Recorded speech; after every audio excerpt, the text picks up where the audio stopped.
So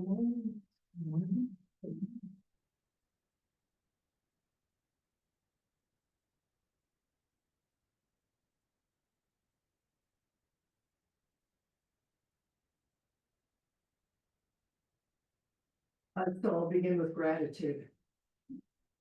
Which I'm not always feeling these days. Just gratitude that we get to do this and that we get to practice together. It is rather amazing to have a human body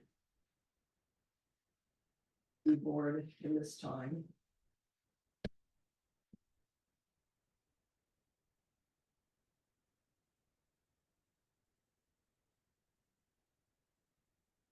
Find practice.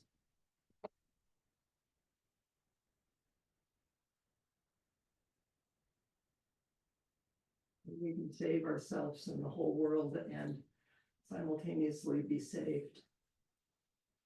To be alive.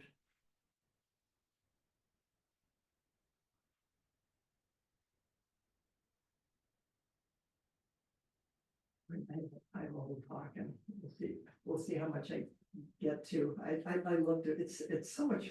If you guys didn't come, I wouldn't get to study. I wouldn't get to think about all of this, and so just more gratitude. But I was remembering when I first came to practice in my 20s. It was when the Chinese were entering Tibet and doing horrible things. I mean, not that it isn't still happening, but it was. And what I remember reading or hearing was the Tibetan monks and nuns saying that one of their greatest fears was that their hearts would close to the jailers and to the people that were doing horrible things. And I remember just being so struck and startled by that.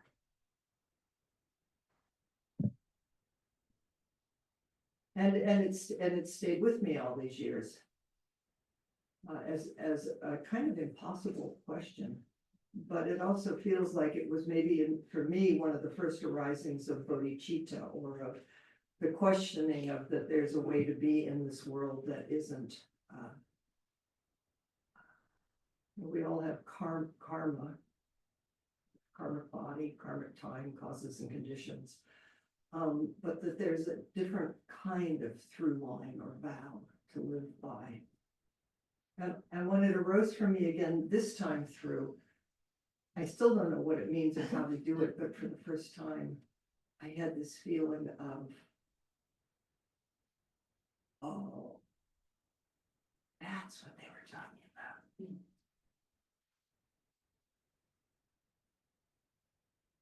It's a way of living. It doesn't turn away, doesn't pretend it's not happening.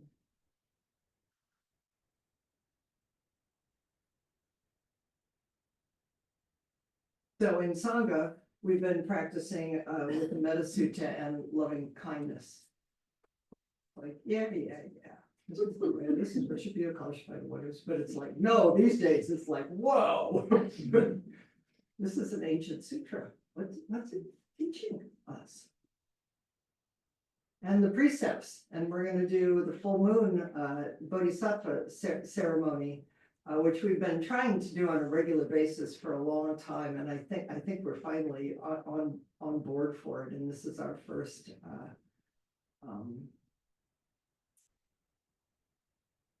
commitment, or it is a commitment. The full moon the ancient full moon bodhisattva ceremony. We're doing a shortened version. If you went to San Francisco Zen Center, it's long and you do lots of bows and it's ancient, and the cadence is just, you can feel it in your body. It's so old. We're doing much more. Well, we'll just do what we can do, but the essence of it is is my understanding is that when monks and nuns came together in the rainy season, to live together, because, well, monks and nuns did not come together. But when the monastics came together, each in their own monasteries, they've been out wandering and teaching. And of course, when you put people together, what a surprise. Things happen. We step on each other's toes and we cause harm, and then how to bring harmony, restore harmony, or reestablish harmony in the community. And the Sangha is people would come together once a month in the full moon bodhisattva ceremony. And there's one of my most favorite parts, which we'll enact, is it's the verse of repentance or confession, which is not confession in the traditional way that I think we know it as Westerners.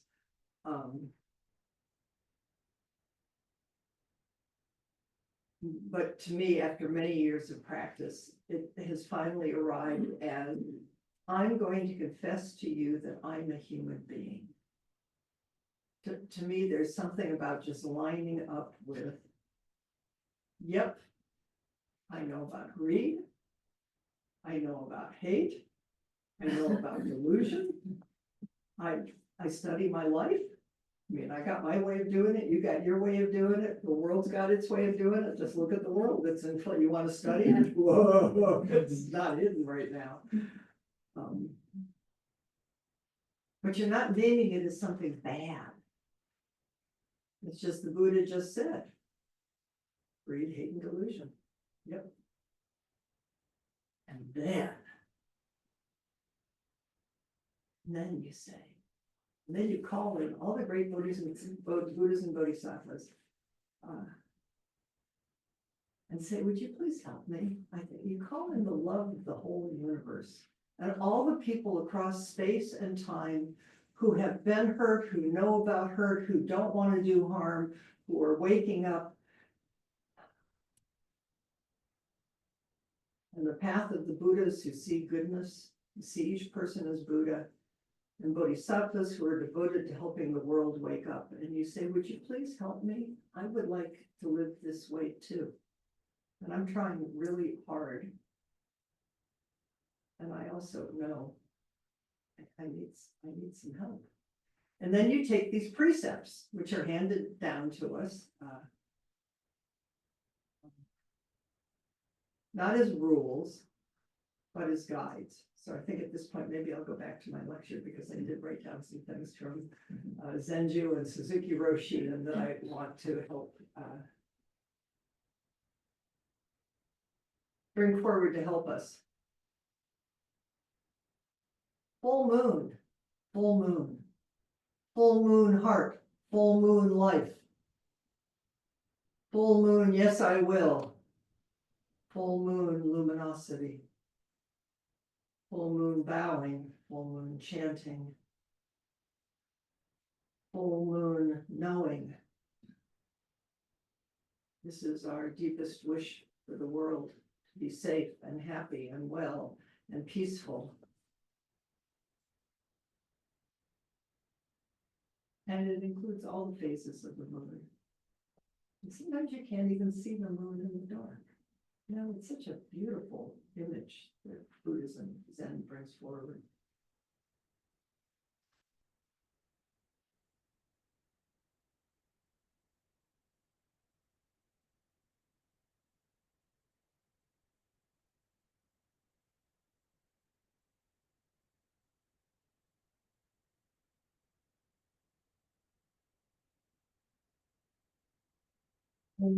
Flying home, taking refuge.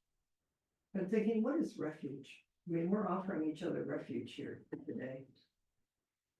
We're offering the whole world refuge.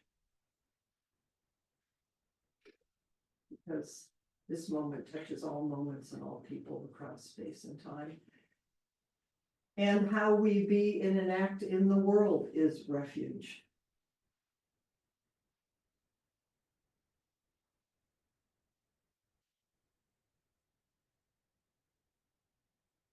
So I'm gonna share Zenju Earthling Manuel, a little bit of her language about what taking refuge is.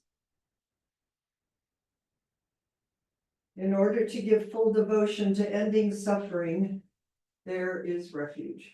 Full devotion to ending suffering in our own hearts and minds and in the world. Taking refuge means giving full devotion to your life to the Buddha way and to the three treasures of Buddha, Dharma, and Sangha. It is establishing trust in the gifts of life and a well-worn path to liberation. I mean, I don't care what tradition you pick. Karmically, we seem to have shown up here. I don't think one's better than the other. You just want one that goes all the way through. Because we human beings are so sneaky, in case you hadn't noticed. We kind of want to, it's like, well, yeah, that sounds good, but that part I'm not so sure, which is okay, but you stay right where it's uncomfortable, because it will keep opening and opening if you sit with it deeply. I take refuge in Buddha. Zenju's language is something like devotion to the essence of being, to Buddha, nature, true nature, and the awakened life and path, to awakening to what life is teaching you. I'm sure teaching us right now. Always is, but it feels so soon. I take refuge in Dharma, which reminds us what Katagiri Roshi called good medicine, that the teachings are good medicine. Dharma is the path of life, to relate to everything, no matter how tragic. And in so doing, everything in life becomes the path by which we discover our true nature. I take refuge in Sangha, embracing spiritual friendship. Remember, the Buddha told Ananda spiritual friendship was the whole of the path. We need good spiritual friends to help us, to support us. I'm not just saying you, I'm saying me too. That's why I'm here. Why are you here? We need each other to keep remembering and mirroring our good hearts and to not turn away.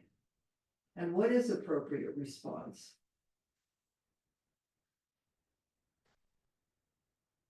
I take refuge in Sangha, embracing spiritual friendship and the community of those devoted to awakening, to kindness. The community as an expression of our interrelatedness.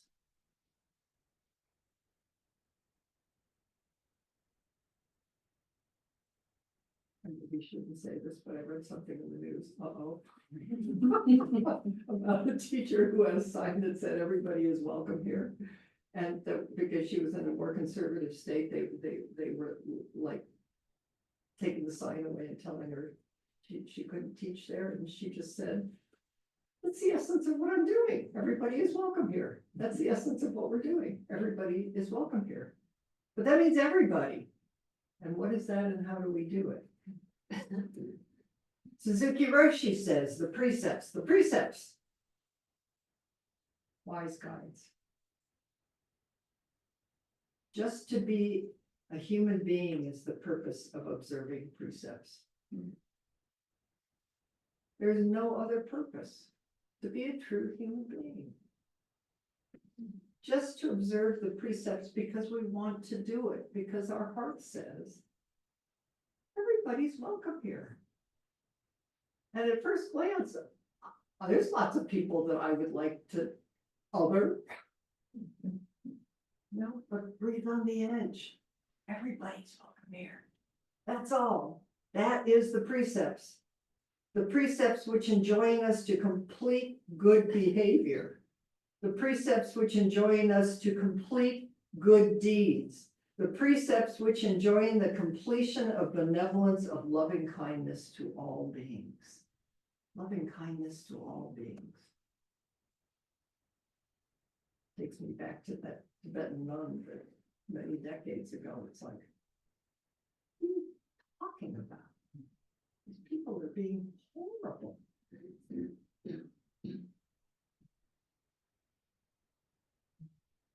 And it doesn't mean not knowing what's going on. So here I want to share with you, because we've been doing the loving kindness again. Zenju Earthling Manuel has a beautiful chant that she, which we do in the Racial and Social Justice group, based on the loving kindness meditation. May all beings be cared for and loved. Be listened to, understood, and acknowledged despite different views. Be accepted for who they are in this moment. Be afforded patience.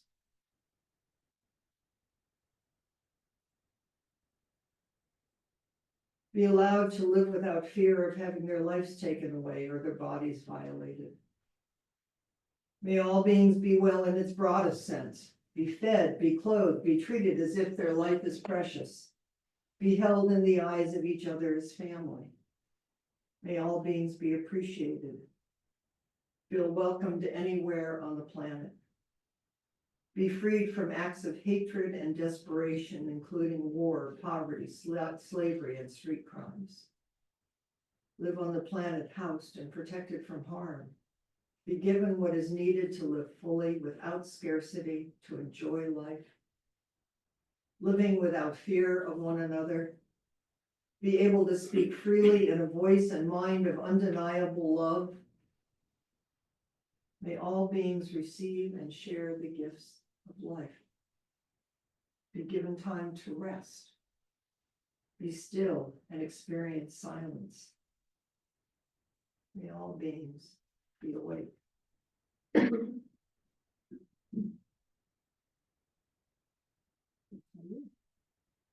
Vicky Roshi says, if you think you can't do that and live that way, that's arrogance. If you think you can, that's arrogance too. You just moment after moment. That's just what vow is. Here's more from Suzuki Roshi. I am responsible for what I should do. And when we make some decision, we listen to Buddha nature. Should I do that? Here you have in your everyday life precepts, and you have freedom too. Whatever you do, that is up to you. As long as you have freedom, you will make some decision, so you should be responsible for that. Bodhisattvas. You should not say, the Buddha's responsible for that, or somebody else, or God, or whatever. You cannot say that in your everyday life. So in our everyday life, we should have the precepts. We should observe the precepts, instead of leaving responsibility for Buddha or for somebody else. We should be responsible for that, and at the same time, you have freedom. There is no need for you to be bound by the precepts. These are not shoulds. These are not rules. Nobody's telling you what to do.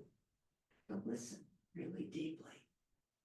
Precepts are formulated by your own choice, moment after moment. As long as you take conscious activity, that means as long as you're alive, which it seems like we are, there's freedom. And at the same time, you should be responsible for that.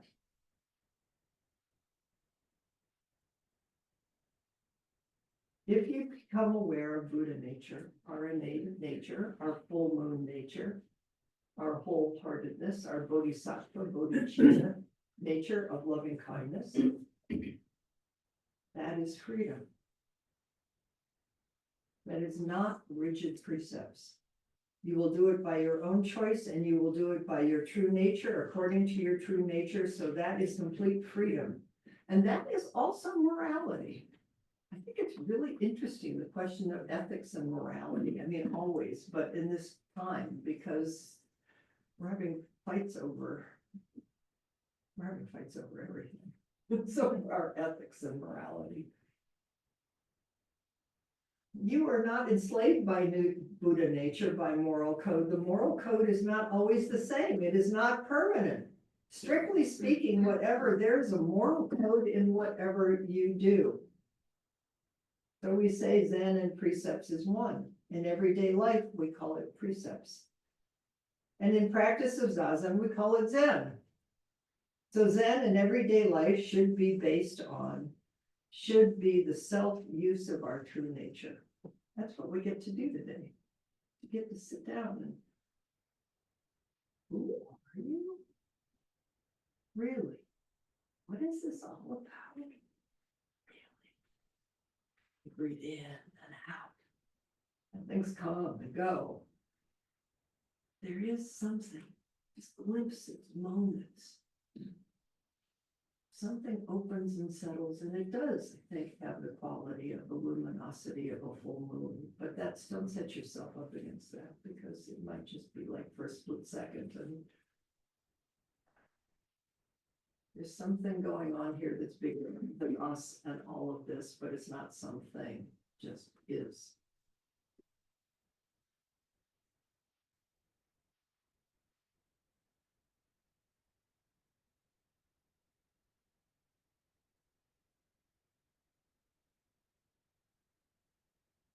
There's when you saw a Rakasu or one of these,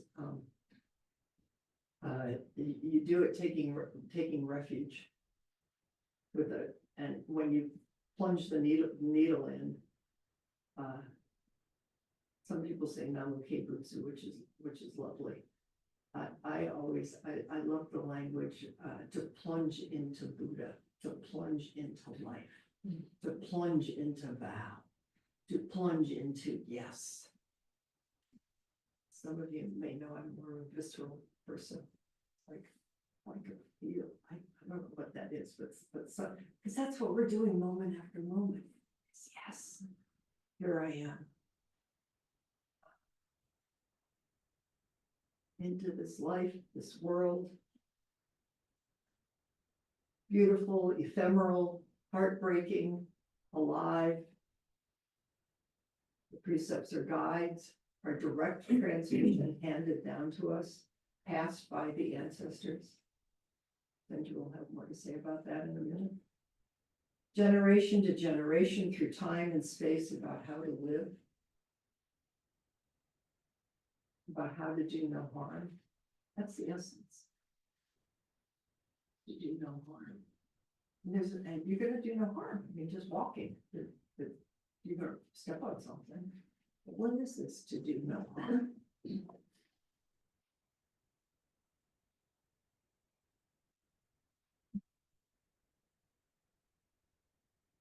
Han talks about like a lotus in muddy water. Trying to get out of the mud is where the lotus grows. We wake up right in the midst of, yes, I will. Here I am.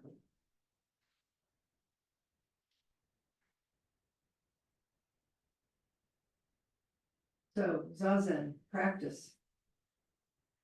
Shakyamuni Buddha sat down on the earth and touched the earth. Earth touching. You get scared today, you get shaky today, feel the ground under you, feel uprightness. But it's always helped me just earth touching gesture, just touch the earth, just touch the earth. If you're walking around, feel your feet on the ground. Stabilize.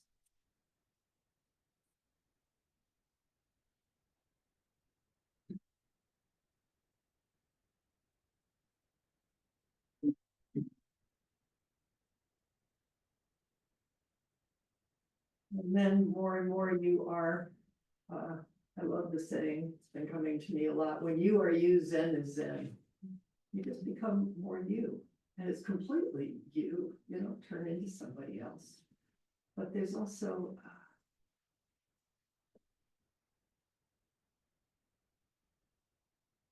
a vow or a intention that does illuminate our hearts and ourselves. And we get confused. And it feels like, wow, I know. I know this Chris. I've known her for a long time. And I also more and more know, in a not knowing kind of way, that Chris, who is devoted her life and is devoting her life to living by vow and to wanting to do no harm and having no idea what to do or how to do it. But there is this vow, and there are the precepts as guides to help me, and you help me, and we help each other keep coming back so that we can keep creating the world that includes everybody and everything.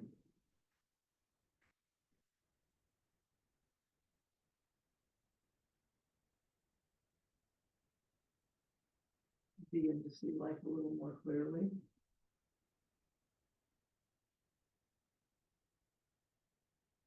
Sometimes the hard edges don't feel quite so hard. There is some softening or some insight in the midst of the fear, the aversion.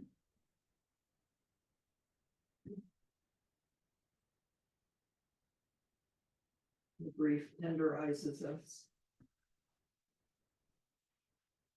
as we more and more let ourselves be touched. Let life come in close enough.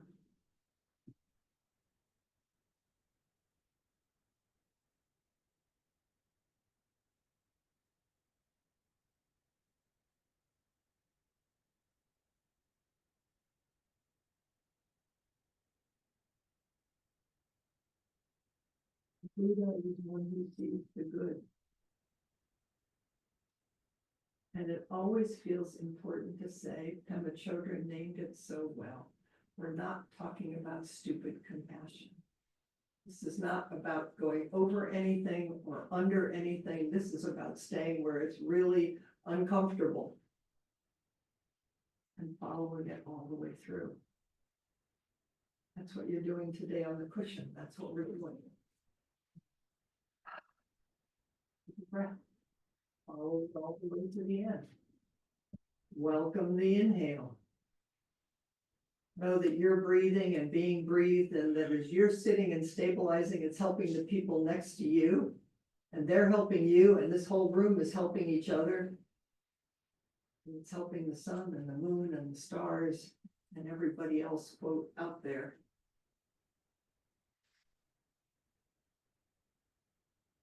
It's hard. Moments of love and joy and grandchildren, children and birth and death, and here we are. Here we are.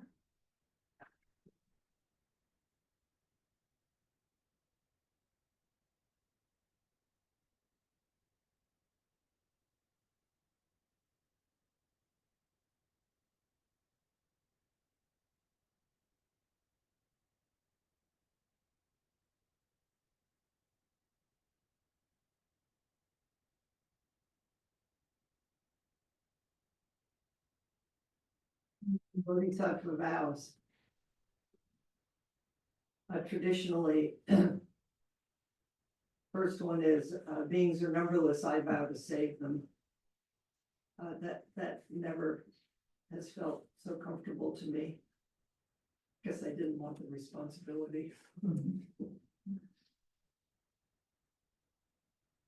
But beings are numberless, I vow to save and be saved by all beings. Just keep showing up in the mandala of all beings, moment after moment, willing to feel, to be touched, to be tenderized.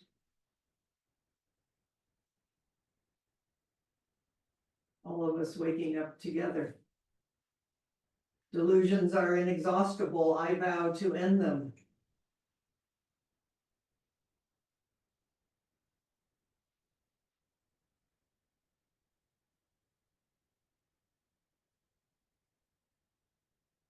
There is greed, there is hate, there is delusion. Because we see in dualities, it's hardwired. We only know one thing by setting it up against the other thing.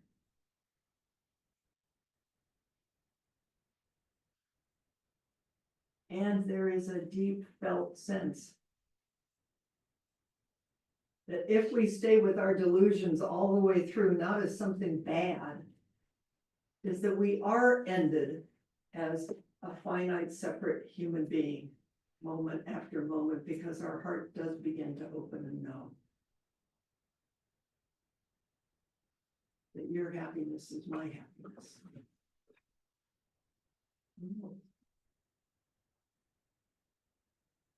Dharma gates are boundless, I vow to enter them. I've always added an and to be entered.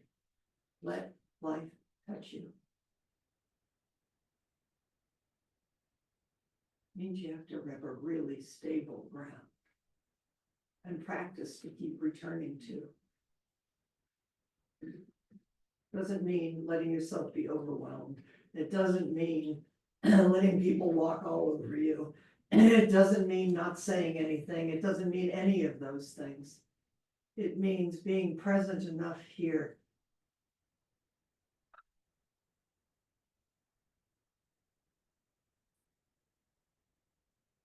so that appropriate response and precepts can arise. We can find the next moment through body, speech, and mind. So what does this moment ask of us?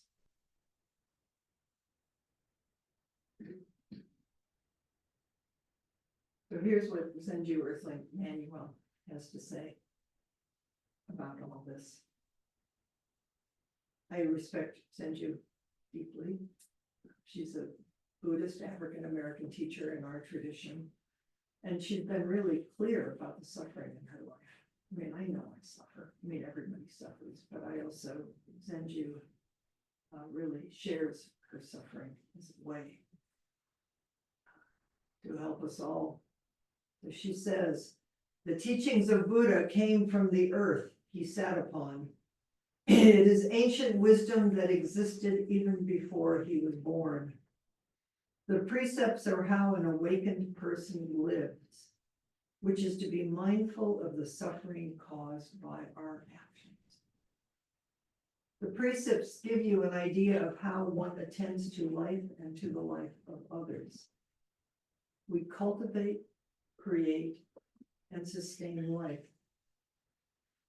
In following the precepts, we become a transmitter of life light. Transmitter of life light.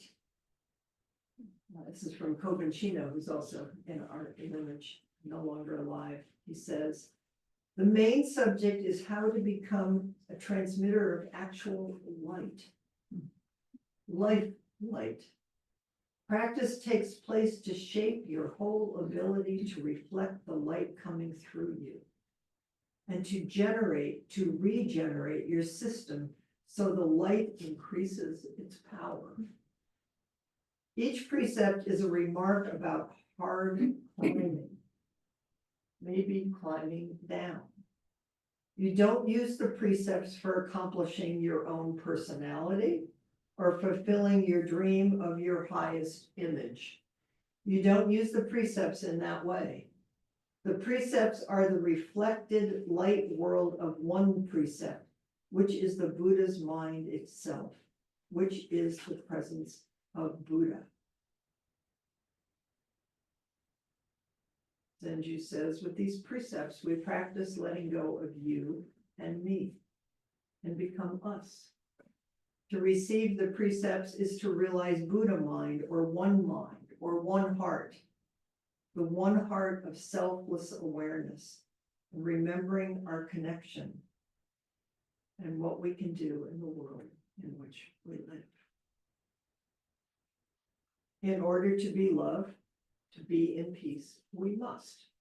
So I'm going to give you just a little taste of Zenju's precepts. I put the full language in the newsletter that'll come out. You can look it up if you want. And because we'll take the precepts in the full moon ceremony at noon, and I kind of like some of her language and the way she unpacks it for us.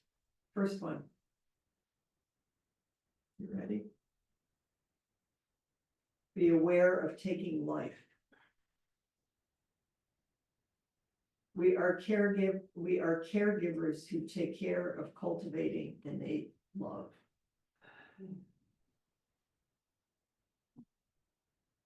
2, be aware of taking from others. We act with loving grandmother mind.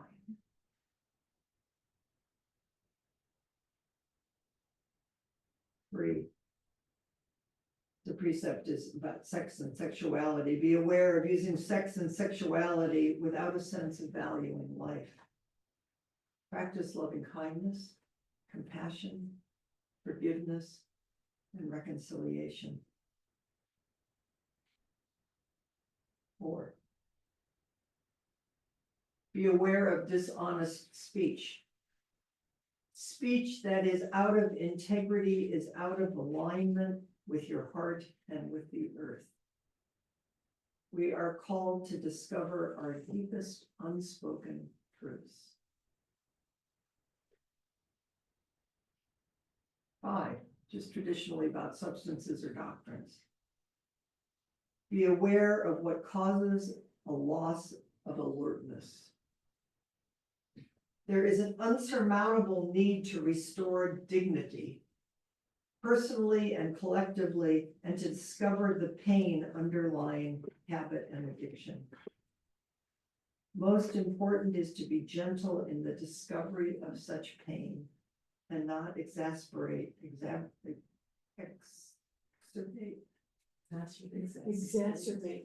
that. The condition of intoxication with impatience. Study impatience. Practice patience. Good at it. Be aware of impatience. I saw the movie, the one the Academy Award, Israel and No Other Land. No Other Land. Very, very, very. And there's one point in a Palestinian young man who's been on the land, and in the awful circumstances of all that's happening for as long as he can remember, and a person of Israeli Jewish heritage comes in. It's an amazing story of their relationship, actually, which in the midst of the horrors of it is their care for each other. But the Palestinian looks at the Israeli and says, you have to be really patient. We want this to end right now. Patience.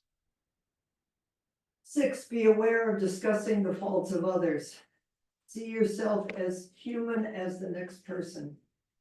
If someone has fallen down, we help pick them up without judgment. We all have cracked places. This is being human. 7, be aware of pride, which is traditionally to not speak ill of others. Slandering goes beyond the person and dishonors the ancestors and the earth we share with each other. Slandering breeds hate. Hatred destroys communities, families, society, and ultimately humanity.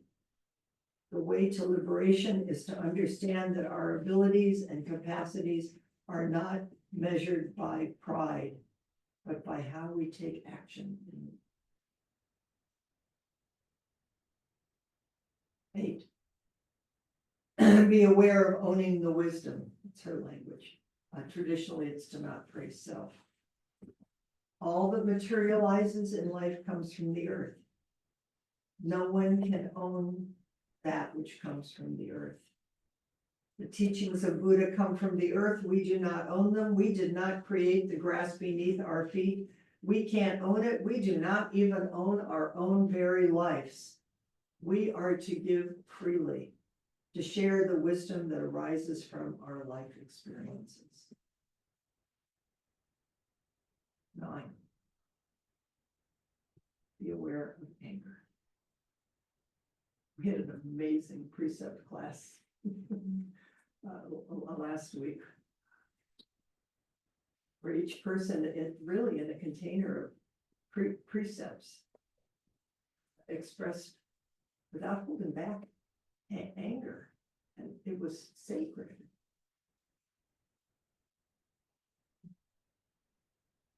Good time. If our anger is viewed as a sacred ball of fire in our hands, we can shape it by prayer, meditation, or compassion. We can transform it to be extremely beneficial. And 10, be aware that when you disrespect the 3 treasures, Buddha, Dharma, and Sangha, when you disrespect, in order to give full devotion to ending suffering, there is taking refuge.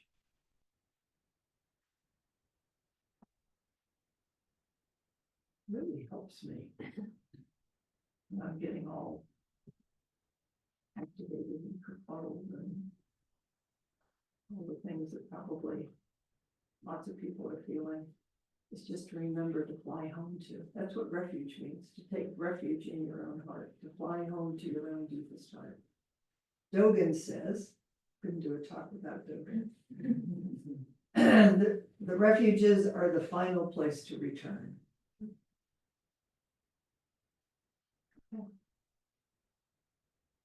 Fly home to this body that is all bodies. Fly home to the one heart of the world.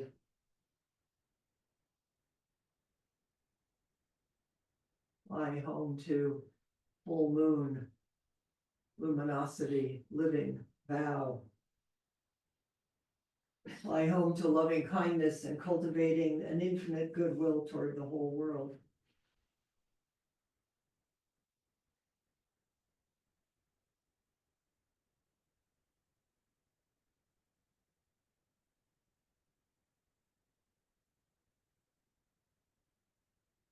It's time to be alive.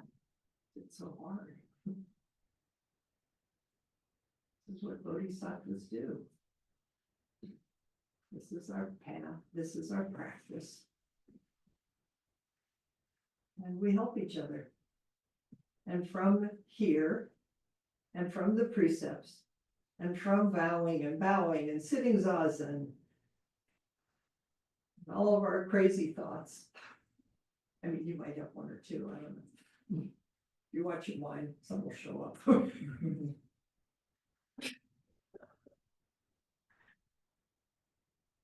I mean, they're perfect. You ever think, wow, that was some thought. And then you take the next breath. We just help each other be here and to remember what's true, so that we can together keep creating and co-creating the world we all know is possible. And nobody said this was easy. And being the human beings we are, we will continue to probably make it hard. Part of my confession. Yeah. I really get to meet a lot of my ancient twisted karma. Reactive. All the ways that I want to protect them, for people to not be hurt, and for the world to be safe. But if I stay with it, follow it all the way through, it's a life of vowing, and that's an amazing thing. To help each other in the world remember is who we really are and how we really want to live and be.